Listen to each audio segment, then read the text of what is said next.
Hey, hope you're doing well. Andy here from Drive Steady, and in this video I'm reviewing a BMW M4 with a competition package and a convertible drop top. So listen up, it all started in 1986 when the BMW M3 debuted and made everyone realize that they wanted a race-inspired street car. Even to this day, many people consider the E30 generation of the M3 the best M car ever made.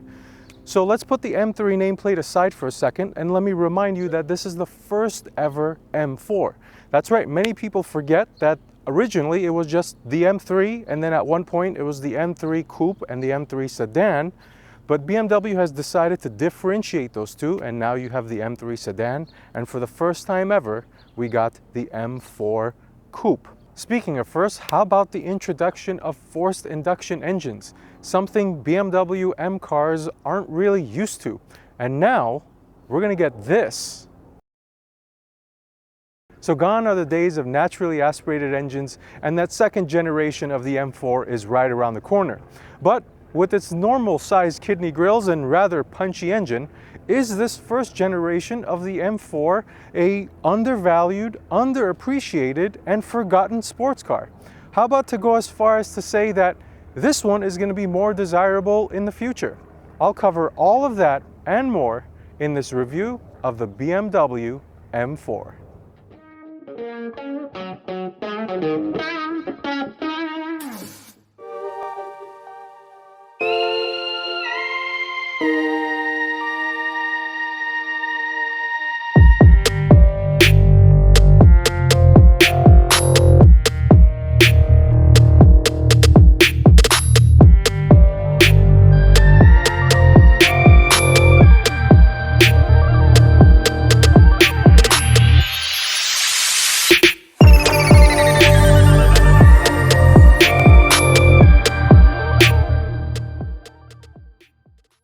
All right, so let's start off the review by talking about the front end, specifically this hood. The hallmark up here is the power bulge. This is something that became more and more pronounced in the E92 generation of the M3 coupe and sedan, of course, and it's carrying over into this F82 and F83 for this convertible generation, and I really like how BMW is doing this. The hood itself has two cuts that run from the side of the car towards the bottom portion, and the weird thing about the hood is it's cut in a straight line down here. What I'm used to is the kidney grills being integrated into the hood, much like my E46 M3, but yeah, that's just something I noticed. And then the BMW badge here, and let's squat down and talk about the kidney grills. Who would have thought? Normal size and proportional kidney grills. They have a M4 insignia here, and as a part of the competition package, they are painted black and they flow really nicely and give that BMW look. This is what the kidney grill should look like. This is the evolution of what the original E30 had with the two vertical slots. So I don't know. I'm gonna stop talking about the kidney grills. All right, now let's talk about the headlights. These are the LCI flavor, and if you're wondering what that means, BMW refers to it as life cycle impulse. It's basically a refresh that they do during the life cycle of the product. Talking about the headlight, it has the hexagonal shaped LED running lights, which look absolutely fantastic. I prefer them much better to the angel eyes. I don't know, some of the traditionalists may not like them, but I think they make the headlights for these BMWs much more modern looking. And then you have the running light up across the entirety of the headlight, and next to it is a BMW adaptive LED. The headlight itself is housed in a black piece. I really like when BMW, or basically all manufacturers, do that because it provides a contrast to the exterior body color. Just overall, it's a really clean looking headlight. All right, so now let's talk about the wheels, because this is, after all, a competition package car, and one of the more visual things that you get that differentiate the competition package are these wheels. Now, these are 20 inches all around. The standard trim has an 18-inch wheel. These are 20 by 9 and 20 by 10 in the rear.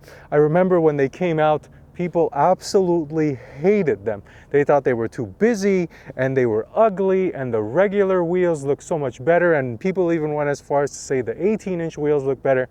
Of course, those have a functional benefit because they're much lighter. But anyway, it didn't really help that these are codenamed internally by BMW as 666M, but I personally have always liked them, and I like them even more now, and I think people have started to come around to them as time has gone by. Anyway, now let's talk about the tires. They are 265/30 in the front, 285/30 in the rear, and inside the wheel barrel you have beefy M Sport brakes with the popular M Sport blue brake caliper. They have the M insignia logo on there. The rotors are 15 inches in the front and 14.5 inches in the rear. Now you can get carbon ceramic brakes on the M4 and also the M3, of course, but those run you about $8,000. And in my experience with this car, I don't think you need them, to be honest, unless you're tracking it. And even then, those are pretty expensive to maintain. So steals it is, and you're not really losing much by going with them. All right, now we made it to the rear of the M4, and one thing I want to give kudos to is BMW design. I think they've done a really nice job with the front and the rear of this car. They speak well with each other. It's a nice overall design, because sometimes what you see is you look at the front of a car and you're like, oh wow, that looks really good. And then you look at the back and it's almost like two different people designed it. So I'm glad to say that that's not the case, and it looks really good, this M4 does. So now let's talk about the trunk a little bit. It has a little integration, or a slight integration, of a spoiler. It's not completely flat, so it looks really good, and it's a classy design. In the M4, the coupe version, you have a more pronounced version of this integration, and the reason why it's not as pronounced here is because this is a convertible and the trunk is shaped a little differently. So now let's talk about the trunk, because people are going to use this as a daily driver or taking it on a weekend getaway. So how do you operate the trunk? There is a button on the interior, there's a button on the key, and with comfort access, you keep the button in your, the key in your pocket. There's a pad here on the trunk, push on it, and opens the trunk. Now, when I opened this trunk, I was like, wow, there really isn't much space here because of this cover. And then I discovered that you do have the ability to lift the cover, and it makes the opening much bigger. Now the trunk itself is of decent size. You do have the ability, I would say, to put one larger size luggage and maybe an additional duffel bag. But remember, if you want to use this cover, you're going to have a limitation on how high you want to stack things.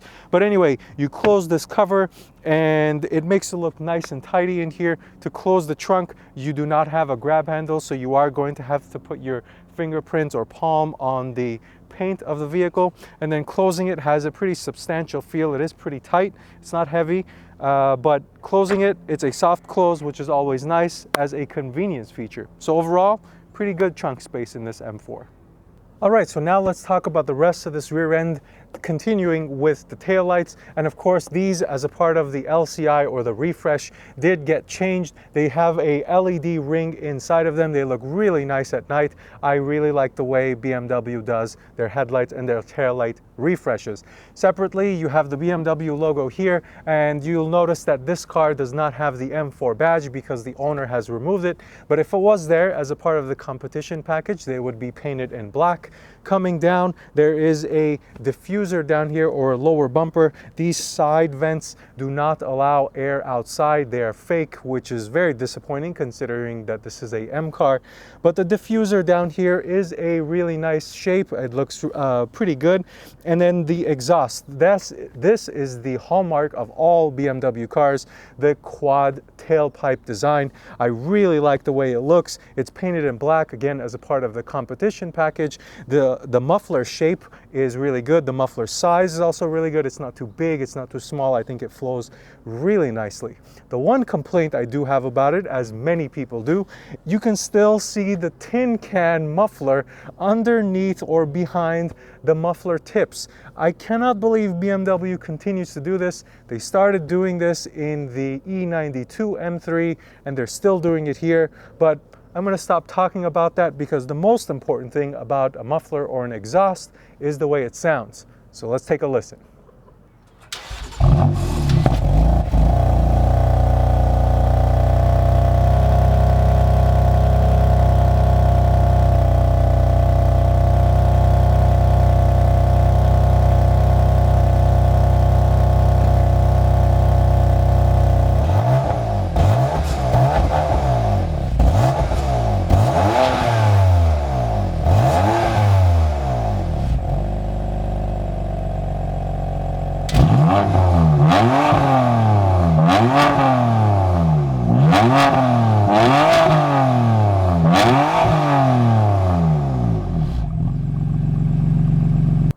now underneath the hood of the M4, and this was the introduction of the forced induction engine into the M3 and the M4. Now, one good thing about it is that it's still a straight 6-cylinder, something that BMW is fantastic at making. It's 3-liter, twin turbocharged, 425 horsepower, 406 pounds-feet of torque. Now, because this is the competition model, you get a slight bump in horsepower up to 444, while the torque remains the same at 406. Now, if you remember, the horsepower difference between this and the E92 wasn't much. The E92 had 414, but the torque, because of the forced induction, has increased significantly. I believe it was about over 100 foot-pounds of torque.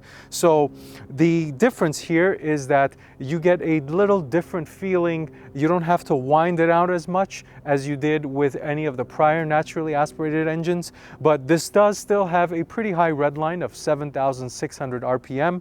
It gets 0 to 60 with the 7-speed double clutch transmission like this car has in 3.8 seconds. And in the manual, it's a little slower, but who really cares, because manuals are typically more fun. But it's nice that BMW continues to offer manual transmissions in these M cars, and it will continue in the new version of the M4 as well. And of course, the M4 is a rear-wheel drive driven car. As I mentioned, it does weigh about 3,500 pounds in the coupe and 4,000 pounds in the convertible, so it's definitely not light in the convertible format. And then as far as gas mileage goes, even though this is a 6-cylinder, it's not the best. 17 in the city, 25 in the highway for a combined average of 20. And of course, that's lower because of the convertible. It weighs less. In the coupe, you'll get a couple ticks better than you would in this. All right, so now we're on the interior of the M4, and you can see that it has a lighter color interior, and I think it worked fantastic. So let's talk about the seat. Now, remember, this is a competition package car. In the coupe version, you've got like these holes in the seat backs, but as a part of the convertible, you lose that. I know that's controversial. Some people thought it felt weird. I personally haven't sat in a seat in the coupe, but I can tell you that these seats, they're one of the more comfortable seats that I've ever sat in. They actually have a lot of adjustability. The thigh support out here comes out, and then the bolstering is adjustable. Obviously, you have the normal front back, and then the seat back going forward and backwards. So it is a extremely comfortable seat. Now, when you have the top down and it's kind of chilly, you have heated seats, which I'll get to here later on. But in addition to that, on the seat, you have these neck warmers. So this, I believe, came out in Mercedes cars first, and then BMW started to put it in their cars. I tested it and it works really nicely. It feels really good. Now moving to the steering wheel. The steering wheel is adjustable, but it's manual. It goes up and down and in and out, so that's a nice feature. The steering wheel itself is a typical M steering wheel. It's rather thick. It feels good in the hand. The 10 and 2 notches are really nice. So it's a nice looking wheel. You have the cross stitching of the BMW colors integrated into the steering wheel. That's really cool. Oh, and I forgot, the seatbelt also has the cross stitch, so that looks really nice as well. And then moving back to the steering wheel, let me talk about the paddle shifters. They're metal back, but the fronts are plastic. You have the M1 and the M2 buttons, which allow you to tailor the suspension, the steering, the throttle response at the tip of your fingertips. You push that and it remembers how you configured it. So that's really cool. I like that a lot. And then let's move on to the gauge cluster. The gauge cluster is pretty traditional in a sense. It is somewhat hybrid because the bottom half of the screen is digital and the top half is analog. Now remember, the M4 came out, what, about 5 or 6 years ago, and digital displays weren't as common as they are now.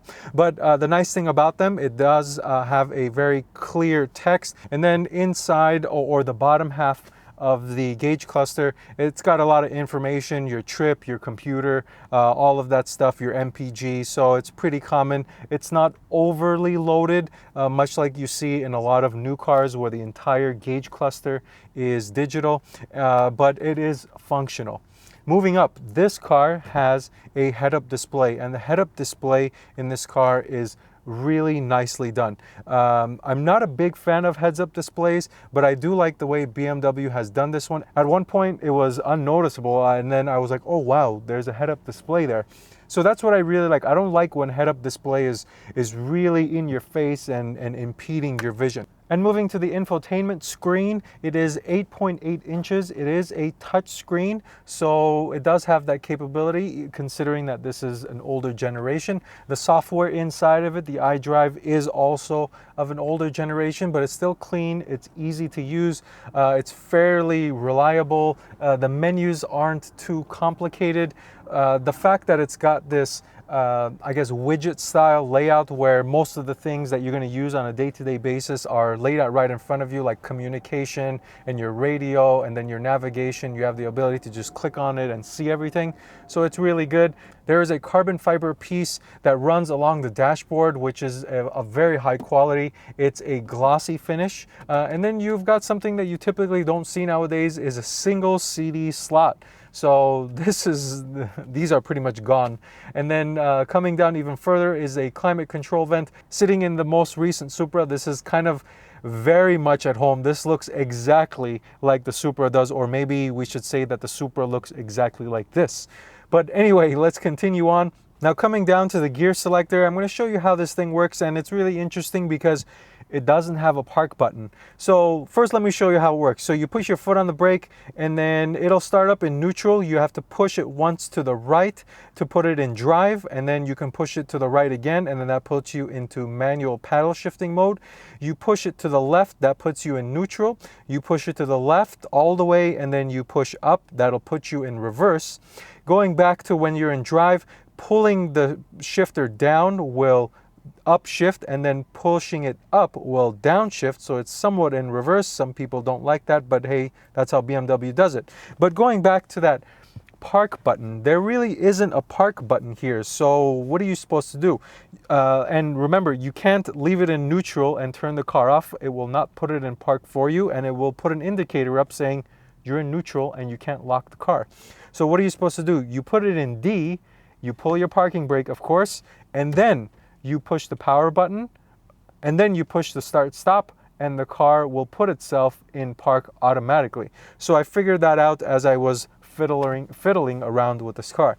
And then to the left of that, you've got a row of buttons. The top button is the traction control, and then the three buttons beneath that are highlighted in this silver trim, and these are performance-oriented buttons. The first one is your throttle response or your engine response. Second one is your suspension, and the last one is the steering feedback. And then rounding out all the buttons here in the center section, you have the DCT controller. There's 3 levels of the DCT.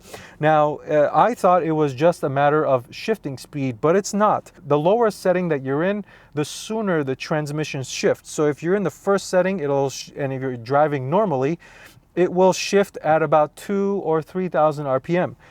And then once you go higher into the shifting modes, it will hold the gear much longer, sometimes even 3,500, 4,000 RPM in Sport Plus mode. So I thought that was also interesting. All right, now talking about the back seats, because there's a pretty decent amount of space.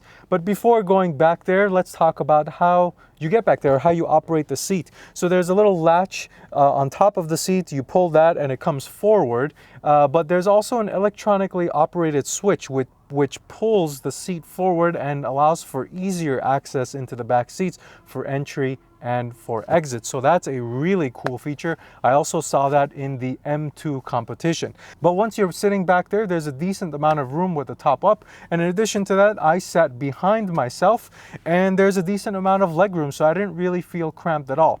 There is a 12-volt outlet, so you can plug your phone in and charge it, or any type of device. There are climate control vents. You do not have the ability to adjust, so this is only a 2-zone climate control car. And finally, and more interestingly about the back seat, there is no armrest back there. So there is a section where you've got 2 cup holders, which is nice for the people sitting back there, and a little storage area. But again, no armrest, which I personally didn't find to be a big deal. But if you're a taller individual and you sit up high, you may be lacking that comfort and convenience feature of it. And overall, about the interior, there isn't really much to nitpick and be negative about.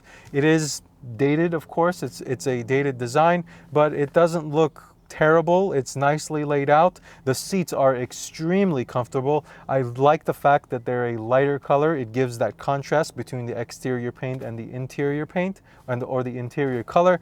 And the back seats are good. It doesn't feel claustrophobic in here. Of course, you take the top down and that all goes away, even if it did feel claustrophobic for certain people. But overall, it's a nicely laid out interior, very functional, not much flair, not a lot of coolness, but it works. All right, so now we made it to the driving portion of the review. And starting off, of course, I wanted to show you guys the key. And this is an extraordinarily dull key. I mean, look at it. It's just a regular key. There's nothing on there, no M badge, no sign that you're driving something special like an M4. It's just really, really disappointing that a car that when new was probably like $80,000 or $90,000 has a key like this. Now, for me, my expectations for keys are relatively low nowadays, unless you're buying something really high end. But the fact that you get this is really, really disappointing. Anyways, so now as far as visibility goes, the visibility is great. Obviously, when you've got the top down, you have no issues with visibility. But when the top is up, again, it's the same. You have the traditional BMW or European, most European cars have this, drop off on the hood. You do see the hood bulge, but it does not impede your vision at all. It kind of drops off and you see the road perfectly. You can place this car spot on. Now, as far as your sideward or parallel visibility or in your blind spots, this car does have blind spot monitoring, and it does have a rear view camera and a front parking sensor, and also rear parking sensors as well. So you do have a 360-degree coverage, or I guess a safety net. So no issues with visibility, no issues with looking over your shoulder. There are no B pillars in this car. So even when the top is up, no issues as far as visibility goes. All right, so that's pretty much it. Now let's fire this thing up and let's go for a drive. So foot on the brake, red start stop button, which is really nice. Fires up. Of course, with the top down, the exhaust comes through much more audibly, or much more noticeably. And what I'm going to do is I'm going to push the M1 button so I can put it in Sport Plus, and Sport Plus for steering, throttle, and suspension modes. Let me go ahead and put on my seat belt. Let me take the microphone off and put it on the seat belt so it gets out of the way. Adjust my seat really quickly, and off we go. So car starts in park, and then you flick it once to the right, and that puts you in the D mode, or drive. So here we go. You can hear the exhaust is much louder in Sport Plus mode. So let me show you the difference. So when I go to efficient, see that? Much quieter, much quieter. You can definitely tell the difference in efficiency, sport, and even Sport Plus. So here we go. How am I gonna get out of this parking lot? All right, this way. Sorry about that. All right, here we go. Out of the parking lot, and I think I'm gonna be greeted with a straight stretch of road, which is always nice. Actually, you know what? I need to turn around really quickly. But while I'm doing all that, I can tell you again that this seat is immensely comfortable. It's like, I would say that it's as comfortable. It's the most comfortable seat that I've sat in quite some time. So here we go. I'm going to put it back in my Sport Plus, straight stretch of road. Let's see what this M4's got. Foot on floor. Losing the back.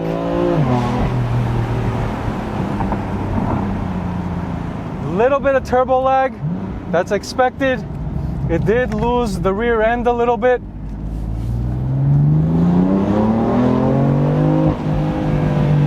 Yeah, once it gets going, actually, you know what? Let me close the windows so there isn't a lot of noise coming through, or wind noise at least. So here we go. Let's do another one. You see, you hear those pops?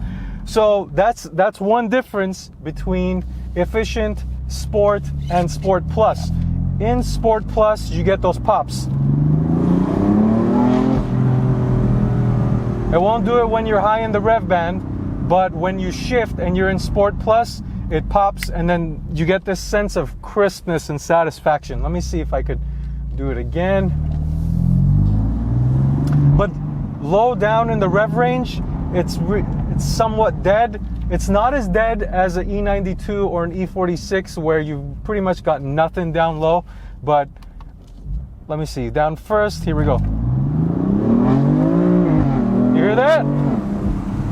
Yeah, it's very satisfying. It's very, very satisfying. It's not, I prefer a lot of rasp, and hence why I like my E46 M3 exhaust. And this one doesn't have a lot of rasp. It's actually more aggressive and deep. It's missing a lot of rasp. There is no rasp here. The brakes are good. The paddle shifters are very, very responsive. The transmission is also really responsive. I actually like it a lot on downshifts, on upshifts. So when I'm driving, I pull on the paddle, immediate. When I downshift, rev match, immediate. It does it really well. So the DCT is good. Of course, with the manual, it's probably a little bit more fun, but this is pretty good too. Here we go again.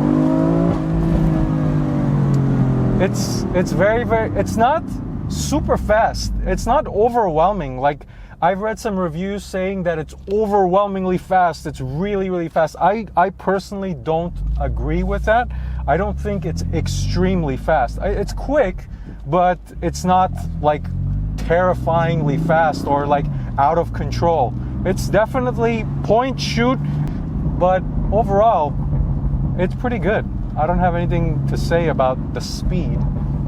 Okay, about the transmission, we already talked about that, so let's put it back into normal mode. And the one complaint I do have about this car is the steering.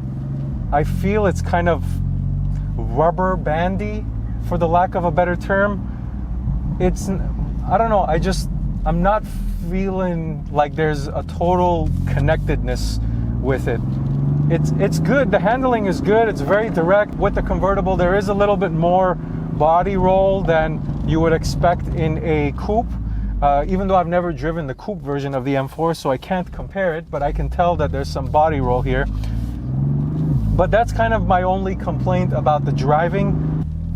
Okay, and now, what about the daily drivability of this car? So I personally would not have a single issue daily driving this car. This is beyond expectations. I think the ride is so smooth, so comfortable. These seats make them feel like you're in a luxury car versus a sports car. So I do not think, if anybody is going to buy this car to daily drive it, you will not be disappointed. The seats are comfortable. The transmission in non-sport mode, in the lower transmission settings, shifts like a regular automatic. The steering in comfort mode is light, even though it feels rubber bandy. I still maintain that. But the suspension is soft. It just goes so unexpectedly for a sports car, granted a convertible sports car. So the last thing I want to cover is this car a special car? When I drive my E46 M3, I get a very special feeling from it. I don't know if it's because of the engine or just the dynamics of that car, but it feels very abnormal in a good way. It doesn't feel like a regular car. But this car, on the other hand, feels regular. Like, I'm driving this like I would drive a 4 Series or a 3 Series or a Honda Accord. But the only difference is when I press on the gas pedal, I can feel like there's some power underneath my foot.